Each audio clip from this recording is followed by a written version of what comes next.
Drawing 3D shapes is one of the most fun parts of drawing. This one tip will make it easy for you to make anything look 3D. And the best part about it is once you do learn perspective, you can apply the same tip to drawing shapes in perspective quickly. It's a great tool to have in your tool belt. So this is what I want you to do. Get out a pencil and paper. Fill up the page with 2D blob looking shapes. We are going to convert all of them to 3D shapes using the turning edge. The turning edge is a term used for a plane change. More specifically, we are talking about the inside edges of a shape, like with this box.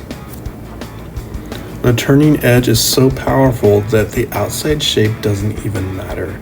You can change any shape to any perspective you want by drawing the turning edge. Let's apply this to a drawing. Here's a drawing I've already made, and here's the turning edge for this drawing. Now, watch as I redraw it, but I change the turning edge. Remember, you can use the same technique regardless of perspective knowledge, but knowing perspective will make it look better. Go find characters in different poses and redraw them with a different turning edge. You can get all sorts of poses and viewpoints by only changing this turning edge without disturbing the main shape.